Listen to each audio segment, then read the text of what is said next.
ಈ ಚಿತ್ರರಂಗದ ವ್ಯವಸ್ಥೆ ಮತ್ತು ಕಲರು ಚೇಂಜ್ ಆಗ್ತಾನೇ ಇದೆ. 75-80 ವರ್ಷದ ಈ ಹಿಂದಿನಿಂದನೂ ಚಿತ್ರರಂಗದ ಒಂದು ಆಗುಹೋಗುಗಳ ಬಗ್ಗೆ ಏನೆಲ್ಲ ಮಾಹಿತಿಗಳಿದೆ ಅದನ್ನೆಲ್ಲ ಗಮನಿಸ್ಕೊಳ್ತಾ ಬಂದಾಗ ಇದು ಇವತ್ತು ಮಾತ್ರ ಆಗ್ತಾಯಿಲ್ಲ. ಎಲ್ಲ ಸಂದರ್ಭದಲ್ಲೂ ಸಿನಿಮಾ ಸಕ್ಸಸ್ ಫೇಲ್ಯೂರ್ಸ್ ಆಗ್ತಾಯಿದೆ. ಒಳ್ಳೆ ನಿರ್ದೇಶಕರಿಗೆ ಒಳ್ಳೆ ನಿರ್ಮಾಪಕರು ಸಿಗ್ತಾಯಿಲ್ಲ, ಒಳ್ಳೆ ನಿರ್ಮಾಪಕರಿಗೆ ಒಳ್ಳೆ ನಿರ್ದೇಶಕರು ಸಿಗ್ತಾಯಿಲ್ಲ. ಈ ಕೂಗು ಬಿಗಿನಿಂಗಿಂದನೂ ಇದೆ, 75-80 ವರ್ಷದಿಂದನೂ ಇದೆ. ನನ್ನ ಪ್ರಕಾರ ಕನ್ನಡ ಚಲನಚಿತ್ರ, ಒಟ್ಟಾರೆ ಚಲನಚಿತ್ರ, ಅದರಲ್ಲೂ ಕನ್ನಡ ಚಲನಚಿತ್ರ ಯಾವತ್ತಿಗೂ ಕೂಡ ಸ್ಟಾಪ್ ಆಗೋಲ್ಲ. ನಾವು ಸಿನಿಮಾ ಮೇಕರ್ಸು, ನಾವು ತುಂಬ ಬುದ್ಧಿವಂತರು, ಇದು ಜನಕ್ಕೆ ಅರ್ಥ ಆಗಲ್ಲ ಬಿಡ್ರಿ. ನಾವು ಸಿನಿಮಾದವರು, ನಮಗೆಲ್ಲ ಗೊತ್ತಿದೆ, ಇದು ಆ ಜನಕ್ಕೆ ಇಷ್ಟ ಆಗಲ್ಲ ಬಿಡ್ರಿ ಅಂತ. ಜನಗಳ ತೀರ್ಮಾನವನ್ನು, ಜನಗಳ ಬುದ್ಧಿಮತ್ತೆಯನ್ನು ಇಲ್ಲೇ ಕೂತ್ಕೊಂಡು ನಾವು ಜಡ್ಜ್ ಮಾಡಿಬಿಟ್ಟು ನಾವೇ ರಾಂಗ್ ಪ್ರಿಡಿಕ್ಷನ್ಸು, ರಾಂಗ್ ಎಫರ್ಟ್ಸ್ ಜೊತೆ ಹೋಗೋದ್ರಿಂದ ತಲುಪ್ತಿಲ್ವೇ ಹೊರತು. ಉತ್ತಮವಾದಂತಹ ಸಂವಾದ ಸರ್. ಅಂದರೆ ಕೋಟಿಗೊಬ್ಬದರ ಕೋಟಿಗೊಂದು ಮಾತಿದೆ. ಅಂದರೆ ಅರೆ ಥೈ ಥೈ ಥೈ ಜೀವನ 8ರಲ್ಲಿ ಇದೆಲ್ಲವೂ ಅಷ್ಟಲ್ಲೇ ಬರುತ್ತಲ್ಲ ಸರ್. ಸುತ್ತಿ ಬಳಸಿ ಏನೇ ಮಾಡಿದ್ರು ಸಹ it comes to work, cinema ಎಲ್ಲನೂ ಅಷ್ಟೇ ಎಲ್ಲ ಅಲ್ಲಲ್ಲೇ ಇದೆ. ಪ್ರೆಸೆಂಟ್ ಸರ್ ಇಂಡಸ್ಟ್ರಿಯ ಒಂದಷ್ಟು ಈ ಸಕ್ಸಸ್ಸು, ಒಂದಷ್ಟು ಎವರೇಜ್ಗಳು ಎಲ್ಲವನ್ನು ನೋಡ್ತಾ ಇರ್ತೀರಿ. ಸುಮ್ಮನೆ ಜನರಲ್ ಆಗಿ ಒಂದು ಅನಾಲಿಸಿಸ್ ಮಾಡೋದಾದರೆ ಇಂಡಸ್ಟ್ರಿ ಬಗ್ಗೆ. ನಾನು ಚಿತ್ರರಂಗಕ್ಕೆ ಬಂದಾಗ ನನಗೆ 17 ವರ್ಷ, ನಾನು ಬಂದು 30 ವರ್ಷ ಆಗೋಯ್ತು ಚಿತ್ರರಂಗಕ್ಕೆ ಬಂದು. ನಾನು ಬಂದಾಗಲಿಂದ ಪ್ರತಿ 2 ವರ್ಷ 3 ವರ್ಷಕ್ಕೆ ಒಂದು ಸತಿ ಈ ಚಿತ್ರರಂಗದ ವ್ಯವಸ್ಥೆ ಮತ್ತು ಕಲರು ಚೇಂಜ್ ಆಗ್ತಾನೇ ಇದೆ ಆಯಿತಾ. ಇದಕ್ಕೆ ನಾನು ಬಣ್ಣ ಬಿಡಿಸ್ಕೋತಾ ಇದೆ ಅಂತ ಹೇಳಲ್ಲ, ಬಣ್ಣ ಹಚ್ಕೋತಾ ಇದೆ ಅಂತ ಹೇಳೋದು. ಚಿತ್ರರಂಗ ಬಣ್ಣ ಬಿಡಿಸ್ಕೋತಾ ಇದೆ ಅನ್ನೋದು ನೆಗೆಟಿವ್. ಬಣ್ಣ ಹಚ್ಕೋತಾ ಇದೆ, ಅದು ಬೇರೆ ಬೇರೆ ಬಣ್ಣ ಆಯಿತಾ. ಈ ಕಾಮನ್ ಬಿಲ್ಲಲ್ಲಿ 7 ಬಣ್ಣ, ಇಲ್ಲಿ ನಿಮಗೆ 7 ಕೋಟಿ ಬಣ್ಣ. ಇದು ಕರ್ನಾಟಕ ಜನಸಂಖ್ಯೆ 7 ಕೋಟಿ, ಅದಕ್ಕೆ ಹೇಳಿದ್ದು ನಾನು. ಕಾಮನ್ ಬಿಲ್ಲಲ್ಲಿರೋದು 7 ಬಣ್ಣ, ಕರ್ನಾಟಕಕ್ಕೆ 7 ಕೋಟಿ ಬಣ್ಣ. ಸೊ ಆ ರಂಗಿದೆ ಇಲ್ಲಿ. ಆಮೇಲೆ ನಾನು 75-80 ವರ್ಷದ ಈ ಹಿಂದಿನಿಂದನೂ ಚಿತ್ರರಂಗದ ಒಂದು ಆಗುಹೋಗುಗಳ ಬಗ್ಗೆ ಏನೆಲ್ಲ ಮಾಹಿತಿಗಳಿದೆ ಅದನ್ನೆಲ್ಲ ಗಮನಿಸ್ಕೊಳ್ತಾ ಬಂದಾಗ ಇದು ಇವತ್ತು ಮಾತ್ರ ಆಗ್ತಾಯಿಲ್ಲ. ಎಲ್ಲ ಸಂದರ್ಭದಲ್ಲೂ ಸಿನಿಮಾ ಸಕ್ಸಸ್ ಫೇಲ್ಯೂರ್ಸ್ ಆಗ್ತಾಯಿದೆ. ನೆರೆ ಹಾವಳಿ ಆಗುತ್ತೆ, ಹೊರೆ ಹಾವಳಿ ಆಗುತ್ತೆ, ನೆರೆಯವರ ಹಾವಳಿ ಆಗುತ್ತೆ ಆಯಿತಾ, ನೆರೆ ಹೊರೆ ಆಗುತ್ತೆ. ಇದೆಲ್ಲದನ್ನು ದಾಟಿ ಚಿತ್ರರಂಗ ಇಲ್ಲಿವರೆಗೂ ಬಂದು ನಾವು ಹಿಂಗಿದ್ದೀವಿ ಕಣ ಅಂತ ತೋರಿಸಿದಂಥ ಸಿನಿಮಾಗಳಿದೆಯಲ್ವಾ ನಮ್ಮಲ್ಲಿ. ಬಟ್ ಏನಾಗ್ತಿದೆ ಇಲ್ಲಿ, ನಿರ್ಮಾಪಕರ ಜೇಬಿನಿಂದ ಬಂದಂಥ ಹಣ ನಿರ್ಮಾಪಕರಿಗೆ ವಾಪಸ್ ಹೋಗ್ತಿಲ್ಲ ಅನ್ನೋದು ಒಂದು ಖೇದ. ಆದರೆ ಚಿತ್ರರಂಗದಲ್ಲೇ ಹರಿದಾಡ್ತಾ ಇದೆ ಅದು. 300 ಸಿನಿಮಾ ಆಗುತ್ತೆ, 3 ಸಿನಿಮಾ ಹಿಟ್ ಆಗುತ್ತೆ, 3 ಸಿನಿಮಾ ಆ್ಯಾವ್ರೇಜ್ ಆಗುತ್ತೆ. ಇನ್ನು 294 ಸಿನಿಮಾದ ಬಂಡವಾಳ ಚಿತ್ರರಂಗದಲ್ಲೇ ಇದೆಯಲ್ಲ, ಅಲ್ಲಲ್ಲೇ ಹರಿದೋಗ್ತದೆ. ಮತ್ತೆ ಏನಾಗುತ್ತೆ, ಹೊಸ ನಿರ್ಮಾಪಕರು ಹುಟ್ಕೋತಾರೆ, ಹೊಸ ನಿರ್ದೇಶಕರು ಹುಟ್ಕೋತಾರೆ. ಒಂದೇ ಒಂದು ಆಗಬೇಕಾಗಿರೋದು, ಒಳ್ಳೆ ನಿರ್ದೇಶಕರಿಗೆ ಒಳ್ಳೆ ನಿರ್ಮಾಪಕರು ಸಿಗ್ತಾಯಿಲ್ಲ, ಒಳ್ಳೆ ನಿರ್ಮಾಪಕರಿಗೆ ಒಳ್ಳೆ ನಿರ್ದೇಶಕರು ಸಿಗ್ತಾಯಿಲ್ಲ. ಈ ಕೂಗು ಬಿಗಿನಿಂಗಿಂದನೂ ಇದೆ, 75-80 ವರ್ಷದಿಂದನೂ ಇದೆ. ಆದರೂ ಸಹ ಇಲ್ಲಿ ಕ್ರಿಯಾಶೀಲತೆ ನಡೀತಾನೆ ಇದೆ, ಕೆಲಸಗಳು ನಡೀತಾನೆ ಇದೆ, ಆ್ಯಕ್ಟಿವಿಟೀಸ್ ನಡೀತಾನೆ, ಯಾವುದು ನಿಂತಿಲ್ಲ, ನಿಲ್ಲೋದೂ ಇಲ್ಲ. ನನ್ನ ಪ್ರಕಾರ ಕನ್ನಡ ಚಲನಚಿತ್ರ, ಒಟ್ಟಾರೆ ಚಲನಚಿತ್ರ, ಅದರಲ್ಲೂ ಕನ್ನಡ ಚಲನಚಿತ್ರ ಯಾವತ್ತಿಗೂ ಕೂಡ ಸ್ಟಾಪ್ ಆಗಲ್ಲ, ಸ್ಟಾಪ್ ಆಗಲ್ಲ. ಅದು ಹಾಗೆ ಇರುತ್ತೆ. ಬಟ್ ಇವತ್ತಿಗೆ ಯುವ ನಾಯಕರ ಕೊರತೆ ಇದೆಯಾ, ದೊಡ್ಡ ನಾಯಕರ ಕೊರತೆ ಇದೆ. ಈ ಕೊರತೆಗಳ ಬಗ್ಗೆ ಮಾತಾಡುವಂಥ ಒಂದು ವರ್ಗ, ಒಂದು ವಲಯ ಇದ್ದೇ ಇರುತ್ತೆ. ನೀವು ಕೊರತೆಗಳ ಬಗ್ಗೆನೂ ಮಾತಾಡಿ ಅಲ್ವಾ, ಪಾಸಿಟಿವ್ ಆಗಿ ಮಾತಾಡಿ. ಎಷ್ಟಿದೆ ಸರ್, ಇದಕ್ಕೆ ಒಂದು ಲೈನ್ ಆ್ಯಡ್ ಮಾಡ್ತೀನಿ. ಅಂದರೆ ತುಂಬ ಚೆನ್ನಾಗಿದೆ ವಿಷಯ ಅದು ಸರ್. ಶಿವಣ್ಣ ಅವ್ರನ್ನ ಸೇರಿ, ಶಿವಣ್ಣ ಅವರಾಗಿರ್ಬೋದು, ಸುದೀಪ್ ಅವರಾಗಿರ್ಬೋದು, ದರ್ಶನ್ ಸರ್ ಆಗಿರ್ಬೋದು, ಯಶ್ವರ್ ಆಗಿರ್ಬೋದು, ಧ್ರುವರಾಗಿರ್ಬೋದು, ದುನಿಯಾ ವಿಜಯ್ ಅವರಾಗಿರ್ಬೋದು, ಗಣೇಶ್ವರಾಗಿರ್ಬೋದು, ಎಲ್ಲ ಮೇನ್ ಸ್ಟ್ರೀಮ್ ನಟರು ಹೇಳುವಂಥ ಮಾತು ತಮ್ಮ ವೇದಿಕೆಯಲ್ಲಿ, ನಮ್ಮ ಕನ್ನಡ ಚಿತ್ರರಂಗಕ್ಕೆ, ಕನ್ನಡ ಸಿನಿಮಾಗಳಿಗೆ ಜನ ಬರ್ತಿಲ್ಲ ಅನ್ನುವಂಥ ನೆಗೆಟಿವ್ ವಿಷಯನ ನಾವು ಯಾಕೆ ಮಾತಾಡಬೇಕು? ಸಿನಿಮಾ ನೋಡೋರ ಸಂಖ್ಯೆ ಕಮ್ಮಿ ಆಗಿಲ್ಲ, ನಾವಾಗೆ ಆ ಥರದ್ದು ಮಾತಾಡೋದು ಬೇಡ ಅನ್ನುವಂತಹ ಅಸ್ತಿತ್ವವನ್ನು ಇವತ್ತೇ ಉಳಿಸ್ಕೊಂಡ್ಬಂದಿದ್ದಾರೆ ಸರ್. ಹೌದು, ಖಂಡಿತ ಅವ್ರು ಹೇಳಿದ್ದೆಲ್ಲ ಸತ್ಯ. ಏನೆಂದರೆ ಅನೇಕ ಕಡೆ ನಾನು ಗಮನಿಸಿದ ಪ್ರಕಾರ ಇದು ಕೂಡ ಒಂದು ಯೋಚಿಸಬೇಕಾದ ವಿಷಯ. ನಾವು ಸಿನಿಮಾ ಮೇಕರ್ಸು, ನಾವು ತುಂಬ ಬುದ್ಧಿವಂತರು, ಇದು ಜನಕ್ಕೆ ಅರ್ಥ ಆಗಲ್ಲ ಬಿಡ್ರಿ. ನಾವು ಸಿನಿಮಾದವರು, ನಮಗೆಲ್ಲ ಗೊತ್ತಿದೆ, ಇದು ಆ ಜನಕ್ಕೆ ಇಷ್ಟ ಆಗಲ್ಲ ಬಿಡ್ರಿ ಅಂತ. ಜನಗಳ ತೀರ್ಮಾನವನ್ನು, ಜನಗಳ ಬುದ್ಧಿಮತ್ತೆಯನ್ನು ಇಲ್ಲೇ ಕೂತ್ಕೊಂಡು ನಾವು ಜಡ್ಜ್ ಮಾಡಿಬಿಟ್ಟು ನಾವೇ ರಾಂಗ್ ಪ್ರಿಡಿಕ್ಷನ್ಸು, ರಾಂಗ್ ಎಫರ್ಟ್ಸ್ ಜೊತೆ ಹೋಗೋದ್ರಿಂದ ತಲುಪ್ತಿಲ್ವೇ ಹೊರತು ನಿಮ್ಮ ಕೆಲಸ ನಿಮ್ಮ ಬುದ್ಧಿಗೆ ಬಂದಿದ್ದು ನೀವು ಜನಗಳಲ್ಲಿ ಒಬ್ಬರೇ ತಾನೇ, ನೀವು ಕೂತ್ಕೊಳ್ಳಿ, ಶ್ರದ್ಧೆಯಿಂದ ಪ್ರಾಮಾಣಿಕವಾಗಿ ಮಾಡಿ. ಒಂದೇ ಒಂದು ನಿಮ್ಮ ಕ್ರಿಯೇಷನ್ನು ಪ್ರಮೋಷನ್ನು ಎರಡು ಕರೆಕ್ಟಾಗಿರಬೇಕು. ಕ್ರಿಯೇಷನ್ ಕಡೆ ಇರೋ ಕಾನ್ಸಂಟ್ರೇಷನ್ ಸ್ವಲ್ಪ ಪ್ರಮೋಷನ್ ಕಡೆನೂ ಅನಿವಾರ್ಯ ಆಗುತ್ತೆ. ಸ್ವಲ್ಪ ನೀವೇನೋ ಮಾಡ್ತಾ ಇದ್ದೀರಾ ಅಂತ ಗೊತ್ತಾದರೆ ನೋಡಿ, ಕೆಲವು ಸಿನಿಮಾಗಳು ನಾನು ದೊಡ್ಡ ವಾಲ್ ಪೋಸ್ಟರ್ಸಲ್ಲಿ ಡೈರೆಕ್ಟರ್ ಹೆಸರು ಇಷ್ಟೇ ಇರುತ್ತೆ ಸಣ್ಣದಾಗಿ. ಫಸ್ಟ್ ಡೇ ರಿಲೀಸ್ ದಿನ ಮಾರ್ನಿಂಗ್ ಶೋ ಬ್ಲ್ಯಾಕಲ್ಲಿ ಓಡ್ತಾ ಇರುತ್ತೆ. ಹೇಗೆ ಅಂದಾಗ ಜನಗಳ ಅಬ್ಸರ್ವೇಷನ್ ಸಿನಿಮಾ ಬಗ್ಗೆ ತುಂಬ ಇದೆ. ನೀವು ಮಾಡ್ತಾಯಿದ್ದೀರ ಸಿನಿಮಾ ಅಂದಮೇಲೆ ನೀವು ಹೆಂಗೆ ಮಾಡ್ತೀರಾ ಏನು ಮಾಡ್ತೀರಾ ಅಂತ ಜನಕ್ಕೊಂದು ಫಿಕ್ಸ್ ಆಗಿಬಿಟ್ಟಿರುತ್ತೆ. ನೀವು ಒಂದು ವಾರ ಮುಂಚೆನೇ ಎಲ್ಲೋ ಸಣ್ಣದಾಗಿ ಮುಂಚೆ ಗ್ಯಾಪ್ಸ್ ಬಿಟ್ಟರೆ ಸಾಕು, ಈ ಥರ ನೆಕ್ಸ್ಟ್ ವೀಕ್ ರಿಲೀಸ್ಗಳು ಗ್ಯಾಪ್ಸ್ ಬಿಟ್ಟರೆ ಸಾಕು, ಅವ್ರು ಪ್ರಿಪೇರ್ ಆಗಿಬಿಡ್ತಾರೆ. ಜನ ಥಿಯೇಟ್ರ್ ತನಕ ಬಂದು ₹300 ಖರ್ಚು ಮಾಡೋಕ್ಕೆ ಹಿಂಜರಿತಾರೆ ಅನ್ನೋ ಆರೋಪ ಬರೀ ಒಂದು ವೃಥ ಆರೋಪವೇ ಹೊರತು ಸತ್ಯಾಂಶ ಇಲ್ಲ. ಜನ ಮನಸ್ಸು ಮಾಡಿದರೆ ಒಂದು ಟಿಕೆಟ್ಗೆ ₹500 ಕೊಟ್ಟು ನೋಡ್ತಾರೆ. ಇಷ್ಟ ಇಲ್ಲ ಅಂತಂದರೆ ನೀವು ಫ್ರೀಯಾಗಿ ತೋರಿಸಿದ್ರು ನೋಡೋದಿಲ್ಲ, ಅವ್ರು ಬರೋದೇ ಇಲ್ಲ. ಅವ್ರ ಖುಷಿ ಅವ್ರಿಗೆ ಬೇಕು ಅಂದರೆ ಗೊತ್ತಾಗುತ್ತೆ. ಸೊ ಜನಗಳ ಮೈಂಡ್ಸೆಟ್ಟನ್ನು, ಜನಗಳ ಅಭಿರುಚಿಯನ್ನು ಸಿನಿಮಾ ಮೇಕರ್ಸು ತಪ್ಪಾಗಿ ತಿಳ್ಕೊಳ್ಳೋದನ್ನು ಬಿಟ್ಟು ನಿಮಗೇನು ಮನಸ್ಸಿಗೆ ಬಂತೋ ಚೆನ್ನಾಗಿ ಮಾಡಿ. ಎಂಡ್ ಆಫ್ ದಿ ಡೇ ಜನಕ್ಕೆ ಅದು ಇದೆ ಅಂತ ಒಂದು ತೋರಿಸೋ ಪ್ರಯತ್ನ ಆದರೆ ಸಾಕು. ನಮ್ಮ ಜನ ಥಿಯೇಟ್ರಿಗೆ ಈಗಲೂ ಬರ್ತಾರೆ. ಈಗ ಮೊನ್ನೆ 2 ಸಿನಿಮಾ ರಿಲೀಸ್ ಆಯಿತು ಯುವ ನಾಯಕರದು, ಹೌದಾ? ಓಪನಿಂಗ್ ಜನ ಬರಲಿಲ್ವಾ? ಜನ ನೋಡಲಿಲ್ವಾ? ಮತ್ತೆ ಜೂನಿಯರ್ ಜನ ಹೋಗ್ತಾ ಇದೆ ಅಲ್ವಾ? ಮತ್ತೆ ಯುವ ಅವರ ಸೆಲೆಬ್ರೇಷನ್ ಕ್ರೇಜ್ ಅಲ್ವಾ? ಮತ್ತೆ ಆಗ್ತಾ ಇದೆಯಲ್ಲ. ಹಾಗಾಗಿ ಜನ ಬರಲ್ಲ ಥಿಯೇಟ್ರಿಗೆ ಅನ್ನೋದ್ರ ಬಗ್ಗೆ ಹುರುಳಿಲ್ಲ. ನಾವೇನೋ ಮಾಡಿಕೊಂಡು ಸಿನಿಮಾ ಆರಂಭದಲ್ಲಿ ಅದೇನು ಹೇಳ್ತಾರಲ್ಲ, ಸ್ಟಾರ್ಟಿಂಗಲ್ಲಿ ತೆಂಗಿನಕಾಯಿ ಹೊಡೆದು ಸಿನಿಮಾ ಶುರು ಮಾಡ್ತಾರೆ, ಎಂಡಲ್ಲಿ ಕುಂಬಳಕಾಯಿ ಹೊಡೆದು ನಿಲ್ಲಿಸ್ಬಿಡ್ತಾರೆ ಅಂತ. ನೀವು ಕುಂಬಳಕಾಯಿಗೆ ಯಾಕೆ ನಿಲ್ಲಿಸ್ಕೋತೀರಿ? ಕುಂಬಳಕಾಯಿ ಆದಮೇಲೆ 2 ತೆಂಗಿನಕಾಯಿ ತೊಗೊಂಬನ್ನಿ, ಕಂಟಿನ್ಯೂ ಮಾಡಿ. ಕುಂಬಳಕಾಯಿ ಹೊಡೆದು ಶೂಟಿಂಗ್ ಮುಗಿಸ್ತೇಪ್ಪ. ನೆಕ್ಸ್ಟ್ ಇನ್ಯಾವುದೋ ಡಬ್ಬಿಂಗ್ ಹೋಗ್ತಾ ಇದೆಯಾ, ಒಂದು ಕಾಯಿ ಹೊಡಿ, ರೀರೆಕಾರ್ಡಿಂಗ್ ಒಂದು ಕಾಯಿ ಹೊಡಿ, DTS ಒಂದು ಕಾಯಿ ಹೊಡಿ. ಯಾರು ಬೇಡ ಅಂದರು? ತೆಂಗಿನಕಾಯಿ ವ್ಯಾಪಾರ ಚೆನ್ನಾಗುತ್ತೆ, ತೆಂಗು ಬೆಳೆಯುತ್ತೆ, ನಮ್ಮ ತೆಂಗು ನಾಡು ಚೆನ್ನಾಗಿ ಬೆಳೀಲಿ, ಆಗಲಿ, ತಪ್ಪೇನಿದೆ? ಭಾವನೆಗಳು ಜನಗಳಿಗೆ ತಲುಪಿಸೋ ರೀತಿ. ಇಲ್ಲಾಂದರೆ ಇವತ್ತು ನೋಡಿ, ಸ್ವಲ್ಪ ಹಳೆ ಉದಾಹರಣೆ ಕೊಡ್ತೀನಿ. ಗರುಡ ಗಮನ ವೃಷಭ ವಾಹನ ಸೂಪರ್ ಹಿಟ್ ಆಯಿತು, ಒಂದು ಮೊಟ್ಟೆ ಕತೆ ಸೂಪರ್ ಹಿಟ್ ಆಯಿತು, ತಿಥಿ ಸೂಪರ್ ಹಿಟ್ ಆಯಿತು, ಎದ್ದೇಳು ಮಂಜುನಾಥ ಸೂಪರ್ ಹಿಟ್ ಆಯಿತು. ಹೇಗೆ ಅವೆಲ್ಲ 500 ಕೋಟಿ 1000 ಕೋಟಿ ಸಿನಿಮಾಗಳ? ನಿಮ್ಗೇನು ಬೇಕಾದ್ದು ಕೊಟ್ಟರೆ ಜನ ತೊಗೊಳ್ತಾರೆ ಅಷ್ಟೇ, ಸಿಂಪಲ್. ಇಲ್ಲ ಅಂತಂದರೆ ಇಲ್ಲ. ಹಂಗಾಗಿ ಯಾವ ನಮ್ಮ ನಾಯಕ ನಟರು, ನಮ್ಮ ಹಿರಿಯರು ಹೇಳಿದ್ದೆಲ್ಲವೂ ಕರೆಕ್ಟೇ. ಜನ ಥಿಯೇಟ್ರಿಗೆ ಬರ್ತಾರೆ, ನೋಡ್ತಾರೆ. ನಾವು ಅಪ್ಸೆಟ್ ಆಗೋದು ಬೇಡ. ಹಾಗಂತ ಅಪ್ಸೆಟ್ ಆಗೋ ಥರ ಸೆಟಪ್ಪು ಬೇಡ, ಅಪ್ಸೆಟ್ಟು ಬೇಡ. ನೀವು ನಿಮ್ಮ ಕೆಲಸ ಚೆನ್ನಾಗಿ ಮಾಡಿ, ನಾವು ನಮ್ಮ ಕೆಲಸ ಚೆನ್ನಾಗಿ ಮಾಡೋಣ, ತಲುಪಿಸೋಣ. ಅಕಸ್ಮಾತ್ ರೀಚ್ ಆಗಲಿಲ್ಲ, ತಲುಪಲಿಲ್ಲ ಅಂತಂದಾಗ, ಎಲ್ಲೋ ಕೋವಿಡ್ ಅಂತ ಸಂದರ್ಭಗಳು ಬಂದರೆ, ಸತತ ತಿಂಗಳಾನುಗಟ್ಟಲೆ ಚಂಡಮಾರುತ ಇದೆ ಅಂತ ಆದರೆ ಯಾರೂ ಹೊರಗಡೆ ಬರೋಲ್ಲ. ಅದೆಲ್ಲ ಏನೂ ಮಾಡೋಕ್ಕಾಗಲ್ಲ. ಅದು ಪ್ರಾಕೃತಿಕವಾದ ವಿಚಾರಗಳು ಏನೂ ಮಾಡೋಕ್ಕಾಗಲ್ಲ. ಅದರ್ವೈಸ್ ನೀವು ನೀಟಾಗಿ ಹೋಗಿ. ಈಗ ರಂಗಿತರಂಗ ಯಾವ ಸಿನಿಮಾ ಎದುರುಗಡೆ ಬಂತಪ್ಪ? ಬಾಹುಬಲಿ ಎದುರುಗಡೆ ಬಂತು, ಸೂಪರ್ ಹಿಟ್ ಆಗಲಿಲ್ವಾ?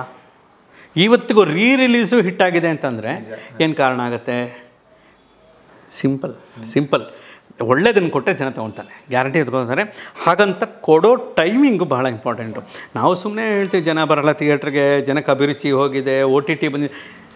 ಈ OTT ಇವಾಗ ಬಂದಿದೆ, ಆವಾಗೆಲ್ಲಿತ್ತು OTT ಅಲ್ವಾ?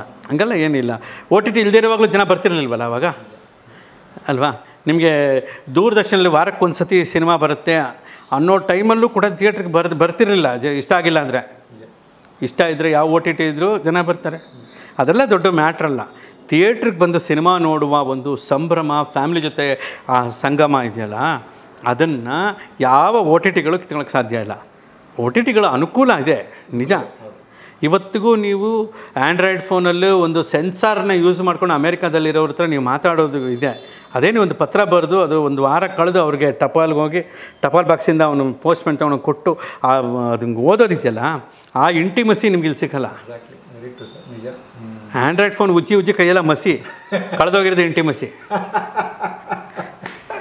ನಿಜವಾಗ್ಲೂ ನೀವು ಎಲೆಕ್ಟ್ರಾನಿಕ್ ಡಿವೈಸು ಉಜ್ಜಿ ಕೈಯೆಲ್ಲ ಮಸಿ ಆಗಿರುತ್ತೆ ನಿಮಗೆ. ಅದೇ ಇಲ್ಲಿ ಕೈ ತೊಳೆದೇ ಊಟ ಮಾಡಿಬಿಟ್ವಿ ಅಂದರೆ ನಿಮ್ಗೆ ಹೊಟ್ಟೆ ನೋವು, ಅಲ್ಸರು ಗ್ಯಾರಂಟಿ ಅಲ್ವಾ? ಬೇಡ, ಮಸೀನ ಬಿಟ್ಟಾಕಿ ಇಂಟಿಮಸಿನ ಶುರು ಮಾಡ್ಕೊಂಡು ಅನುಕೂಲ ಆಗುತ್ತೆ. ಖುಷಿಯಾಗಿದ್ದು ರೀಸೆಂಟ್ ರಿಲೀಸ್ ಅಂತ 2 ಸಿನಿಮಾಗಳ ಯುವ ನಾಯಕರ ಬಗ್ಗೆ ಹೇಳಿದ್ರೆ, ಅಂದರೆ ನಿಜವಾಗ್ಲೂ ನಮ್ಮ ಕಿರೀಟಿ ಅವರಾಗಲಿ, ನಮ್ಮ ಯುವ ಆಗಲಿ, ನಿಜವಾಗ್ಲೂ ಪ್ರಾಮಿಸಿಂಗ್ ಹೀರೋಗಳು ಅವೆಲ್ಲ. ಪ್ರಾಮಿಸಿಂಗ್ ಹೀರೋ ಅಲ್ಲ. ಈಗ ಒಂದು ಪಾಯಿಂಟ್, ಚಿತ್ರರಂಗದಲ್ಲಿ ನಾನೊಂದು ಬರೀ 30 ವರ್ಷದಿಂದ ಇರೋದ್ರಿಂದ ಒಂದು ಮಾತು ಹೇಳ್ತಾ ಇದ್ದೀನಿ. ನೀವು ಹೀರೋ ಮಿಸ್ಸಿಂಗು, ಇದರಲ್ಲಿ ಹೀರೋ ಮಿಸ್ಸಿಂಗ್ ಅಂತ ಯಾಕೆ ಯೋಚನೆ ಮಾಡ್ತೀರಾ? ಪ್ರಾಮಿಸಿಂಗ್ ಯೋಚನೆ ಮಾಡಿ. Wow, super. ಈ ಸಿನಿಮಾದಲ್ಲಿ ಆ ಹೀರೋ ಇರಬೇಕಿತ್ತು, ಅವ್ರು ಬಂದಿಲ್ಲ. ಈ ಪ್ರಮೋಷನ್ಗೆ ಇವ್ರು ಕರ್ತೀವಿ, ಇವ್ರು ಬಂದಿಲ್ಲ. ಯಾಕೆ ಸರ್? ನಿಮ್ಮ ಕಂಟೆಂಟು, ನಿಮ್ಮ ಸಿನಿಮಾ ಬರ್ತಾರೆ ವಾಲಂಟಿಯರ್ ಆಗಿ. ಈಗ ನೀವು ಹೇಳಿದ ಅಷ್ಟು ಜನ ಹೀರೋಗಳು ಇನ್ಕ್ಲೂಡಿಂಗ್ ಹಿರಿಯರು ಸಮೇತ, ವಿಷ್ಣು ಸರ್, ಅಂಬರೀಷ್ ಅಣ್ಣ ಅವರಿಂದನೂ ನಾನು ಹೇಳ್ತಾ ಇದ್ದೀನಿ, ವಾಲಂಟಿಯರಾಗಿ ಯಾವುದೋ ಚೆನ್ನಾಗಿದೆ ಅಂತ ಕರೆದು ಅವ್ರು ಕಂಗ್ರಾಟ್ಸ್ ಮಾಡಿ ಕಳಿಸ್ತಂಥ ಉದಾಹರಣೆಗೆ ನೋಡಿದ್ದೀನಿ ನಾನು. ಇವ್ರು ಹೋಗಿ ಇನ್ವಿಟೇಷನ್ ಕೊಟ್ಟಿಲ್ಲ, ಏಯ್ ಎಷ್ಟು ಚೆನ್ನಾಗಿ ಮಾಡಿದ್ದಾನೆ ಕಣ ಸಿನಿಮಾ, ಏಯ್ ಬಾರ, ಏಯ್ ವೆರಿ ಗುಡ್ ಕಣ ಅಂತ ಇವರೇ ಹೋಗಿ ಅಭಿನಂದಿಸಿ ವಿಶ್ ಮಾಡಿದ್ದಾರೆ. ವಿಷ್ಣು ಸರ್, ಅಂಬರೀಷ್ ಅಣ್ಣ ಎಲ್ಲ ಸರ್ ಎಲ್ಲ. ನಾನು ಅಂಥ ವಿಷ್ಣು ಸಾರ್ದು ಉದಾಹರಣೆಗಳು ತುಂಬ ನೋಡಿದ್ದೀನಿ, ಅಂಬರೀಷ್ ಅವ್ರದ್ದು ನೋಡಿದ್ದೀನಿ. ಯಾಕೆ ನಾನು ಚಿತ್ರರಂಗಕ್ಕೆ ಬಂದಾಗ ನಾನು ವರ್ಕ್ ಮಾಡಿದ್ದೆಲ್ಲ ಲೆಜೆಂಡ್ಸ್ ಜೊತೆನೇ. ನಾನು ಹಂಸಲೇಖ ಸರ್ ಶಿಷ್ಯನಾಗಿ ಬಂದೆ. ನಾವು ವರ್ಕ್ ಮಾಡಿದ್ದು ಇಳೆಯರಾಜ ಅವ್ರ ಜೊತೆ, SPB ಅವ್ರ ಜೊತೆ, ಎಸ್ ಜಾನಕಿ ಅವ್ರ ಜೊತೆ, ಸುಶೀಲಮ್ಮ ಜೊತೆ, ಬಾಲಮುರಳಿ ಕೃಷ್ಣ ಅವ್ರ ಜೊತೆ, ಜಯಸುದಾಸ್ ಅವ್ರ ಜೊತೆ, ಆನಂತರ AR ರೆಹಮಾನ್ ಅವ್ರ ಜೊತೆ, ಈ ಕಡೆ ಡಾಕ್ಟರ್ ರಾಜ್ಕುಮಾರ್ ಸರ್ ಜೊತೆ, ವಿಷ್ಣು ಸರ್, ಅಂಬರೀಷ್ ಇವರುಗಳ ಜೊತೆ ಎಲ್ಲ ಕೆಲಸ ಮಾಡೋ ಸೌಭಾಗ್ಯ. ವಿಜಯ ನರಸಿಂಹ ಅವ್ರ ಜೊತೆ, ಜಯಗೋಪಾಲ್ ಅವ್ರ ಜೊತೆ, ವಿಜಯ ನರಸಿಂಹ ಅವ್ರ ಜೊತೆ, ರಾಜನ್ ನಾಗೇಂದ್ರ, ವಿಜಯ್ ಭಾಸ್ಕರ್, ಉಪೇಂದ್ರ ಕುಮಾರ್, ಇವರು ಎಲ್ಲ ಮಹನೀಯರು, ಎಲ್ಲ ನಿಜವಾದ ಜೀನಿಯಸ್ಗಳ ಜೊತೆ ನಾನು ಚಿತ್ರರಂಗಕ್ಕೆ ಬಂದಾಗ ನಾನಿನ್ನೂ ಅಂಬೆಗಾಲಿನ ಬಾಲಕ. ಸೊ ನನ್ನ ಸುತ್ತ ಇದ್ದವ್ರಲ್ಲಿ ಅಂಥವ್ರು. ಮತ್ತು ನನ್ನ ಜೊತೆ ಇದ್ದ ಹಂಸಲೇಖ ಸರ್ ಅಂತ ಒಂದು ಮಹಾನ್ ಪ್ರತಿಭೆ ಜೊತೆ ಅವರ ಅಡಿಯಿಂದ ಬಂದು ಇಷ್ಟೂ ಜನಗಳನ್ನು ನಾನು ಅವ್ರಗಳ ಜೊತೆಲ್ಲ ಕೆಲಸ ಮಾಡೋ ಅವಕಾಶ ಸಿಕ್ಕಿ, ಈಗ ನಾನು ಬರೆದ ಹಾಡನ್ನ ರಾಜ್ಕುಮಾರ್ ಸರ್ ಹಾಡಿದ್ದಾರೆ, ನಾನು ಮ್ಯೂಸಿಕ್ ಡೈರೆಕ್ಷನ್ ರಾಜ್ಕುಮಾರ್ ಸರ್ ಹಾಡಿದ್ದಾರೆ, ನಾನು ಬರೆದಿದ್ದನ್ನು ಜಯಸುದಾಸ್ ಅವರು ಹಾಡಿದ್ದಾರೆ, ನಾನು ಮ್ಯೂಸಿಕ್ ಮಾಡಿ ಜಯಸುದಾಸ್ ಅವರು ಹಾಡಿದ್ದಾರೆ, ನಾನು ಬರೆದಿದ್ದನ್ನು SPB ಹಾಡಿದ್ದಾರೆ, ಮ್ಯೂಸಿಕ್ SPB ಹಾಡಿದ್ದಾರೆ, ಜಾನಕಿ ಅಮ್ಮ ಹಾಡಿದ್ದಾರೆ, ನಾನು ಬರೆದಿದ್ದೆಲ್ಲ ಇಳೆಯರಾಜ ಅವರು ಹಾಡಿದ್ದಾರೆ, ನಾನು ಬರ್ತಿದ್ದು AR ರೆಹಮಾನ್ ಹಾಡಿದ್ದಾರೆ ಅಂದಾಗ ಈ ಅವಕಾಶಗಳೆಲ್ಲ ಹೇಗೆ ಬಂತು, ಯಾಕೆ ಬಂತು? ಅವರೆಲ್ಲ ಕೊಟ್ಟ ಎನ್ಕರೇಜ್ಮೆಂಟು ನನಗೆ ಆರಂಭದಿಂದ ಸಿಕ್ಕಂಥದ್ದು. ಅವೆಲ್ಲ ಹಿಂಗೆ ನೋಡಿದಾಗ ಈ ವಾತಾವರಣ ಈಗಲೂ ಹಾಗೇ ಇದೆ. ಈಗಿರುವ ಲೆಜೆಂಡ್ಸು ಕೂಡ ಎನ್ಕರೇಜ್ ಮಾಡ್ತಾರೆ. ನಮ್ಮಲ್ಲಿ ಆದಷ್ಟು ಪಾಸಿಟಿವ್ ಥಾಟ್ಸ್ ಇರಬೇಕು, ಪಾಸಿಟಿವ್ ಆಗಿರಬೇಕು, ಪಾಸಿಟಿವ್ ಥಾಟ್ಸ್ ಇರಬೇಕು. ಎಲ್ಲೋ ಹಣ ಕಳ್ಕೊಂಡವ್ರು ಮಾತ್ರ ದುಃಖ ಪಡ್ತಾರೆ, ಹಣ ಕಳ್ಕೊಂಡವರು ತುಂಬ ಫೀಲ್ ಮಾಡ್ತಾರೆ ಅನ್ನೋದ್ರ ಬಗ್ಗೆ ಬಹಳ ನೋವಾಗುತ್ತೆ. ಆದಷ್ಟು ಆ ವ್ಯಾವಹಾರಿಕ ಚೌಕಟ್ಟಿನಲ್ಲಿ ಲಾಸ್ ಆಗದಂಗೆ ಬ್ಯಾಲೆನ್ಸ್ ಮಾಡಿಕೊಳ್ಳುವ ಸಿದ್ಧಿ ಎಲ್ರಿಗೂ ಸಿದ್ಧಿಸಿರಲ್ಲ. ಅದೊಂದಕ್ಕೇನೋ ದೇವರು ಅನುಕೂಲ ಮಾಡಿಕೊಡ್ಬೇಕು ಅನ್ನೋದು ಒಂದಿದೆ. ಹಾಗಾಗಿ ಬಹಳ ಕಡೆ ಪ್ರೊಡ್ಯೂಸರ್ ಕಮ್ ಡೈರೆಕ್ಟರ್ ಒಬ್ಬರೇ ಆಗಿರ್ತಾರೆ. ಉದಾಹರಣೆಗೆ Premaloka, Ranadheera, producer come director ಒಬ್ಬರೇ ಆಗಿರ್ತಾರೆ. ಶಾಂತಿ ಕ್ರಾಂತಿ, ರವಿ ಸರ್, ಏಕಾಂಗಿ ಕಲಾವಿದ. ಯಾಕೆ ಇದೆಲ್ಲ ಹೇಳ್ತೇನೆ ಅಂದರೆ, ರವಿ ಸರ್ ಒಂದು ದೊಡ್ಡ ದೃಷ್ಟಾಂತ, ದೊಡ್ಡ ಉದಾಹರಣೆ. ತನ್ನ ಪಾಕೆಟ್ ದುಡ್ಡು ಹಾಕೊಂಡು ತನ್ನ ಕನಸುಗಳಲ್ಲಿ ಬಿತ್ಕೊಂಡು ತಾನು ಎದ್ದು ಬಿದ್ದು ಗೆದ್ದು ಅಲ್ವಾ, ಇನ್ನೂ ನಮ್ಗಳ ಜೊತೆ ಇದ್ದು ಸಾಧಿಸ್ತಾ ಇದ್ದಾರೆ. ಸೊ ಇದೆಲ್ಲನೂ ನಮಗೆ ಉದಾಹರಣೆ ಆಗುತ್ತೆ, ಪಾಠ ಆಗುತ್ತೆ, ಇನ್ಸ್ಟಿಟ್ಯೂಟ್ ಆಗುತ್ತೆ. ನನ್ನ ಪ್ರಕಾರ ರವಿಚಂದ್ರನ್ ಸರ್ ಅಂತಂದರೆ ಅದೊಂದು ಪುಸ್ತಕ ಅಲ್ಲ, ಅದು ಯೂನಿವರ್ಸಿಟಿ, ಅದು ದೊಡ್ಡ ಗ್ರಂಥಾಲಯ ಅದು. ಸೊ ಇದೆಲ್ಲ ನಮ್ಮ ಕಣ್ಣು ಮುಂದೆ ಇರುವಾಗ ವಿಪುಲವಾಗಿ ಚಿತ್ರರಂಗ ಎಲ್ಲಿ ಬಡವಾಗಿದೆ? ಎಲ್ಲ ಹೆಚ್ಚಿದೆ. ನೀವು ಇವತ್ತು ಒಂದೇ ದಿನ ನೀವು 16 ಸಿನಿಮಾ ರಿಲೀಸ್ ಆಯ್ತಂತೆ. ಮೊನ್ನೆ 3 ವಾರ ಮುಂಚೆನೋ 16 ಸಿನಿಮಾ ರಿಲೀಸ್ ಆಯ್ತಂತೆ. ಪರಭಾಷೆದು ಸೇರಿ ಅದರ ಹಿಂದಿನ 2 ವಾರದಲ್ಲಿ 23 ಸಿನಿಮಾ ರಿಲೀಸ್ ಅಂತೆ. ಒಂದೇ ದಿನ 23 ಸಿನಿಮಾ. ಎಷ್ಟು ಮಲ್ಟಿಪ್ಲೆಕ್ಸ್ ಇದೆ, ಎಷ್ಟು ಸಿಂಗಲ್ ಸ್ಕ್ರೀನ್ಸ್ ಇದೆ, ಎಷ್ಟಿದೆ, ಜನ ಎಲ್ಲಿ ಹೋಗ್ತಾರೆ, ಕನ್ಫ್ಯೂಸ್ ಆಗುತ್ತೆ. ಹೀಗಾಗಿ ಕೆಲವೊಂದು ಒಳ್ಳೆ ಸಿನಿಮಾಗಳು ಮಿಸ್ ಆಗಿರ್ತವೆ. ಖಂಡಿತ. ನಿಮಗೆ ಇಷ್ಟೇ ಇಷ್ಟು ಅನ್ನ ಸಾರು, ಇಷ್ಟೇ ಇಷ್ಟು ಮಜ್ಜಿಗೆನ ಮೊಸರನ್ನ ಹಾಕಿ ನೀವು ಸಂತೋಷವಾಗಿ ಊಟ ಮಾಡ್ತೀರಾ. 50 ಪಲ್ಯ, 6 ಥರ ಪಾಯಸ, 8 ಥರ ಉಪ್ಪಿನಕಾಯಿ, 9 ಥರ ತಂಬುಳಿ ಎಲ್ಲ ಒಂದೇ ತಟ್ಟೆಲಿ ಹಾಕಿದ್ರೆ ಏನು ಊಟ ಮಾಡ್ತೀರಾ ನೀವು? ಸಾಧ್ಯ ಇಲ್ಲ, ಸಾಧ್ಯ. ಏನೂ ತಿನ್ನಲ್ಲ ಅವನು. ಆಮೇಲೆ ಎದ್ದು ಮನೆಗೆ ಹೋಗ್ಬಿಟ್ಟು ಅನ್ನ ಮಾಡಿಕೊಂಡು ಮೆಣಸಿನ ಪುಡಿ, ಉಪ್ಪು, ಖಾರದ ಪುಡಿ ಕಲ್ಸ್ಕೊಂಡು ತಿಂತಾನೆ ಅವನು. ಹಂಗಾಗ್ಬಿಡುತ್ತೆ. ಸೊ ಆದಷ್ಟು ಈ ಒಂದು ವ್ಯವಸ್ಥೆ ಬದಲಾಗಬೇಕು ಅಂತಂದರೆ ಇದು ವಿಸ್ತಾರವಾದಂಥ ಚರ್ಚೆಗಳು. ಇದಕ್ಕೆ ಚರ್ಚೆ ಮಾಡೋಕ್ಕೆ ತುಂಬ ಹಿರಿಯರೇ ಒಂದಷ್ಟು ಜನ ಕೂಡಿ ಕಲಿತು ಮಾಡಬೇಕಾಗುತ್ತೆ. ಇದೆಲ್ಲ ಒಂದು ಪ್ಯಾಟ್ರನ್ನು. ತಾನಾಗಿ ಪರಿಸ್ಥಿತಿ ಸರಿ ಹೋಗುತ್ತೆ ಅನ್ನೋದು ಇನ್ನೊಂದು ಪ್ಯಾಟ್ರನ್. ಬಟ್ ಓವರಾಲ್ ಸರ್, ನಿಮ್ಮ ಮಾತಲ್ಲಿದ್ದಂಥ ಪಾಸಿಟಿವ್ ನಂಗೆ ತುಂಬ ಖುಷಿ. ಇಂಡಸ್ಟ್ರಿ ಯಾವತ್ತೂ ಸೋಲಲ್ಲ. ಸೆಲೆಬ್ರೇಷನ್ ಮೂಡ್ ಹೇಗೆ ಇರುತ್ತೆ, ಏರಿಳಿತ ಆಗ್ತಾ ಇರುತ್ತೆ. ಏರಿಳಿತ ಎಲ್ಲ ಕಾಲದಲ್ಲೂ ಇದೆ. ಹಿಂದಿಯಲ್ಲಿ ರಾಜ್ ಕಪೂರ್ ಅವ್ರು ಮಾಡಿದಂಥ ಮೇರಾ ನಾಮ್ ಜೋಕರ್ ಅಂತ ಒಂದು ಸಿನಿಮಾ, ನಾನು ಅದನ್ನು ಕೇಳ್ಪಟ್ಟಿದ್ದೆ. ಬಹಳ ಜನ ಅವ್ರ ಜೊತೆ ಕೆಲಸ ಮಾಡಿದಂಥ ಹಿರಿಯರನ್ನ ಭೇಟಿ ಮಾಡಿದಾಗ ಹೇಳಿದರು, ಫಸ್ಟು ರಿಲೀಸ್ ಆದಾಗ ಸಿನಿಮಾ ಅಟರ್ ಫ್ಲಾಪ್ ಅಂತ, ಎಲ್ಲ ಕಳ್ಕೊಂಬಿಟ್ಟು ಪರಿಸ್ಥಿತಿ. ಇನ್ಯಾವುದೋ ಟೈಮಲ್ಲಿ ಆ ಸಿನಿಮಾ ಮತ್ತೆ ರಿಲೀಸ್ ಮಾಡಿದಾಗ ಸೂಪರ್ ಡೂಪರ್ ಹಿಟ್ ಅಂತೆ. ಇಂಥ ಉದಾಹರಣೆಗಳಿದೆ, ಕನ್ನಡದಲ್ಲಿ ಬೇಕಾದಷ್ಟಿದೆ ಆ ಥರ. ಇದು ಸೋಲು ಗೆಲುವು ಇರುತ್ತೆ. ಆರ್ಥಿಕ ಸೋಲು ಗೆಲುವುಗಳು ಬೇರೆ. ಮತ್ತು ಈ ಐಡಿಯಾಲಜಿ ಮ್ಯಾಚಿಂಗು ಈ ನಟ ನಟಿಯರು, ತಂತ್ರಜ್ಞರು, ಕಲಾವಿದರು, ಈ ಚಿತ್ರರಂಗದ ಚಿತ್ರಕರ್ಮಿಗಳಿಗೂ ಬಂಡವಾಳ ಹೂಡುವಂಥವ್ರಿಗೂ ಮಧ್ಯೆ ಇರುವಂಥ ಐಡಿಯಾಲಜಿಗಳು ಮ್ಯಾಚ್ ಆಗಬೇಕು. ಒಬ್ಬರಿಂದ ಒಬ್ರಿಗೆ ಮಾತ್ರ ಐಡಿಯಾಲಜಿ ಮ್ಯಾಚ್ ಆಗಿ ಉಳಿದದ್ದೆಲ್ಲ ನೀವು ಇಟ್ಕೊಂಡು ಕೆಲಸ ಮಾಡೋಕ್ಕಾಗಲ್ಲ. ಎಲ್ಲ ಐಡಿಯಾಲಜಿಗೂ ಮ್ಯಾಚ್ ಆಗಬೇಕು. ಅದಕ್ಕೆ ಎತ್ತಿನ ಬಂಡಿ ಕಟ್ಕೊಂಡು ಇಲ್ಲಿಂದ ನೀವು ಇನ್ನೊಂದು ಊರಿಗೆ ಹೋಗಬೇಕು ಅಂತಂದರೆ ಬಂಡಿ ಓಡಿಸೋನು ಮಾತ್ರ ಫ್ರೆಂಡ್ಶಿಪ್ ಮಾಡ್ಕೊಂಡ್ರೆ ಸಾಲದು. ನಿಮ್ಮ ಅಕ್ಕಪಕ್ಕ ಕೂತ್ಕೊಳ್ಳೋರ ಜೊತೆನೂ ಬೆನ್ಸವ್ರಿ, ಏನು ರಾಜ ಹೇಗಿದೆಯಾ, ಪ್ರೀತಿನ ಮಾತಾಡ್ಸ್ಕೊಂಡು ಹೋದರೆ ನಿಮ್ಮ ಟ್ರಾವೆಲಿಂಗ್ ಚೆನ್ನಾಗಿರುತ್ತೆ. ಅವಾಗವಾಗ ಬರೀ ಡ್ರೈವರ್ನ ಫ್ರೆಂಡ್ ಮಾಡ್ಕೊಂಡ್ರೆ ನಿಮ್ಮ ಪ್ರಯಾಣ ಸುಗಮವಾಗಿರಲ್ಲ. ಪ್ಯಾಸೆಂಜರ್ಸ್ನೆಲ್ಲ ಫ್ರೆಂಡ್ ಮಾಡ್ಕೋಬೇಕು ನೀವು. ಎತ್ತುಗಳನ್ನು ಪ್ರೀತಿ ಸವರ್ತಾ ಇದ್ರೆ ಖಂಡಿತ ಎತ್ತುಗಳನ್ನು ನೀವು ಪ್ರೀತಿಸಬೇಕು ಅಲ್ವಾ. ಅಲ್ಲಿ ಕೂತ ಪ್ರಯಾಣಿಕರನ್ನು ಪ್ರೀತಿಸಬೇಕು. ಆಗ ನಿಮಗೆ ಜರ್ನಿ ತುಂಬ ಚೆನ್ನಾಗಿರುತ್ತೆ. ಡ್ರೈವರ್ ಏನು ಮಾಡ್ತಾನೆ, ಡ್ರೈವಿಂಗ್ ಮಾಡ್ತಾನೆ ಅಷ್ಟೇ, ಉಳಿದವ್ರಲ್ಲ. ಆ ಡ್ರೈವರ್ಸ್ನೂ ಕೂಡ ನೀವು ಚೆನ್ನಾಗಿ ಡ್ರೈವರ್ಸ್ ಆ್ಯಂಡ್ ಡ್ರೈವರ್ಸ್ ಹಾಗೆ. Yes sir, thank you so much. ನೋಡಿ, ಉತ್ತಮರ ಸಂಘ ಬಂಧಿತ ವ್ಯಕ್ತಿಯ ಭಾವಗೀತೆಗೋಸ್ಕರ ಬಂದೆ. ಅಂದರೆ ಕೆ ಕಲ್ಯಾಣ್ ಅವರು ಇಂಡಸ್ಟ್ರಿ ಜೊತೆಗೆ ಆ ಕನೆಕ್ಟಿವಿಟಿ ಫ್ಯಾಕ್ಟರ್ನ ಹೇಗೆ ಗಟ್ಟಿಗೆ ಇಟ್ಕೊಂಡಿದ್ದಾರೆ ಅಂತ ಯುವ ರಾಜ್ಕುಮಾರ್ ಅವ್ರ ಬಗ್ಗೆ ಮಾತಾಡೋದಾಗ ಖುಷಿ ಆಯ್ತು ನನಗೆ. ಅಂದರೆ it's all about strong bonding between K Kalyan and industry sir. That's it.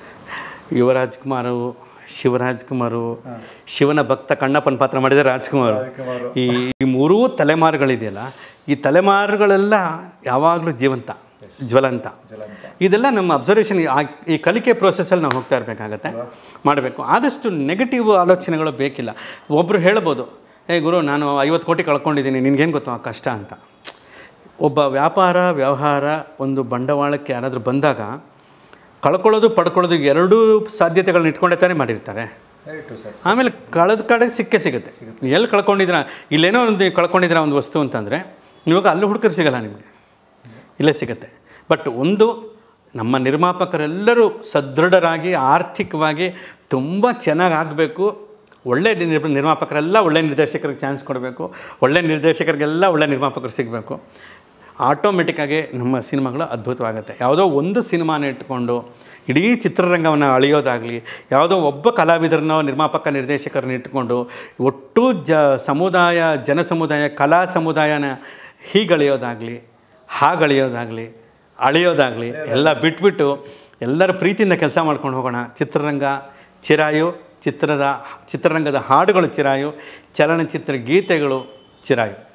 ಒಂದು ಫೈನಲ್ ವರ್ಡ್ ಸರ್, ಸುದ್ದಿ ಮನೆ ಅನ್ನೋ ಚಾನಲ್ಗೆ ನಿಮ್ಮ ಪಾಯಿಂಟ್ ಆಫ್ ವ್ಯೂ ಏನು ಹೇಳೋಕ್ಕೆ ಇಷ್ಟಪಡ್ತೀರಿ? ಅಂದರೆ ವಿಶ್ಲೇಷಣೆ ಸಾಹಿತ್ಯಿಕವಾಗಿ.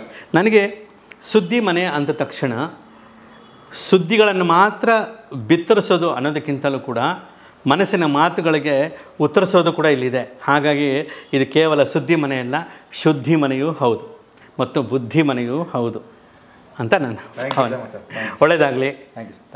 ಈ ವಾಹಿನಿಯಲ್ಲಿ ಬರುವ ಎಲ್ಲ ಕಾರ್ಯಕ್ರಮಗಳು ಒಳ್ಳೆಯ ಕಾರ್ಯಕ್ರಮಗಳಾಗಿರಲಿ. ಇದರಿಂದ ತುಂಬ ಜನಕ್ಕೆ ಒಳ್ಳೆಯದಾಗಲಿ.